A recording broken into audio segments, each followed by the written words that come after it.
सूत्रधारी शंखनाद से प्रमोद त्यागी। आज हम बताएंगे सुशांत की मौत का असली राज।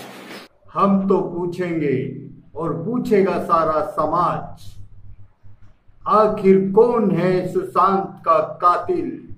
सीबीआई करेगी उसकी जांच। सिद्धार्थ पिठानी और एक और शख्स रिया के इशारे पर की गई साजिश। सुशांत का हुआ मर्डर स्टन गन से।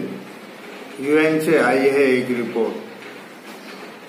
डॉक्टर बाजवा ने यूएन से दावा किया है कि सुशांत का मर्डर स्टन गन से हुआ है। सोशल मीडिया में ये खबर पूरी तरह से फैल रही है। सुशांत की आंखों में कितने सपने रहे होंगे अगर सुशांत ने सुसाइड नहीं की थी। अगर सुशांत ने सुसाइड नहीं की होती तो क्या होता। उनकी मौत के पीछे हर रोज नई नई बातें खुलकर आ रही हैं। सुशांत का परिवार सुशांत की मौत को मर्डर कह रहा है, जबकि पहले उन्होंने रिया और उनके परिवार पर आत्महत्या के लिए उकसाने का केस दर्ज किया था। सिद्धार्थ पिठानी और एक और शख्स रिया के इशारे पर मर्डर में शामिल।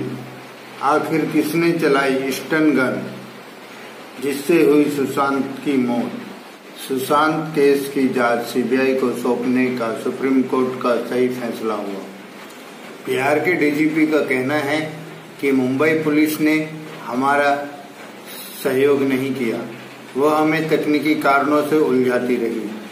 उनका रवैया गलत था, कानूनी तौर पर हम सही थे। बिहार के डीजीपी गुप्तेश्वर ने कहा, सुशांत केस की जांच में बिहार पुलिस का स्टैंड बिल्कुल सही था।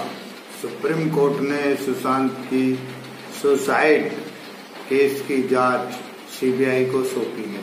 कोर्ट के इस फैसले को बिहार के डीजीपी ने ऐतिहासिक बताया है। डीजीपी गुप्तेश्वर पांडे ने भास्कर से खास बातचीत की। उन्होंने कहा कि इस पूरे मामले में बिहार पुलिस का स्टैंड बिल्कुल सही था, जबकि महाराष्ट्र पुलिस हमें तकनीकी कारणों में उलझाती रही। उन्होंने हमें 4 पॉइंट्स बताए कि क्यों इस पूरे मामले में महाराष्ट्र पुलिस का रवैया गलत था और कानूनी तौर पर बिहार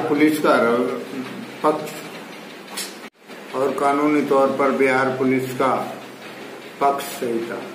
सुशांत के बाद पिता उत्तराधिकारी, पटना में एफआईआर का कदम सही था। जैसा कि हम सबको पता है कि सुशांत अनमैरिड थे।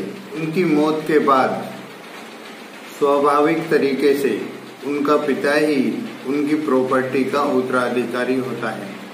इस पूरे मामले में पैसे की लेन देन से लेकर हत्या के मामले की बात सामने आ रही है। इसी बारे में कानूनी तौर पर पिता को शिकायत दर्ज कराने का पूरा अधिकार है।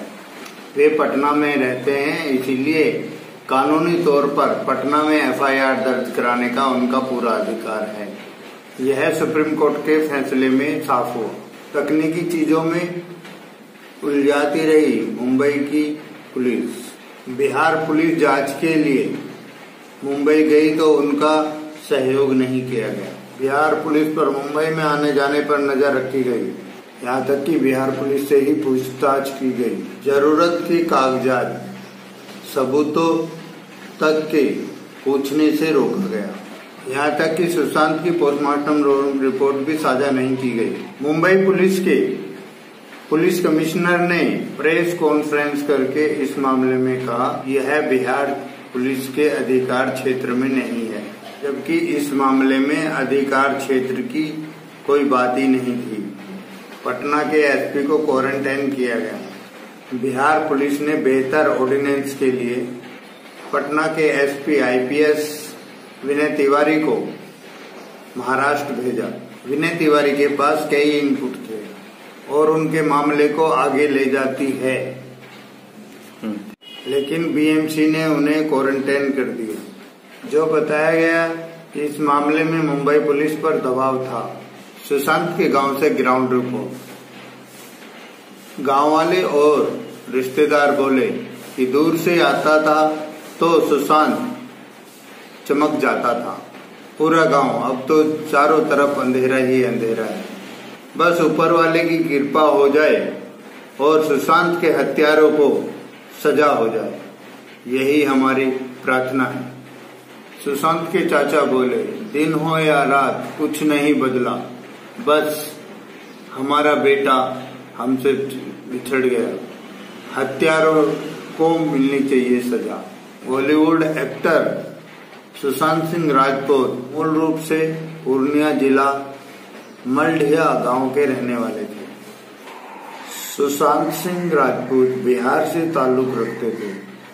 17 साल बाद जब वह अपने पैतृक गांव मलढिया गए थे, वहां उनका जोरदार स्वागत हुआ था और लगता था कि जैसे पूरे गांव को एक खजाना मिल गया है। आज पूरा गांव मातम में है और आक्रोश में है।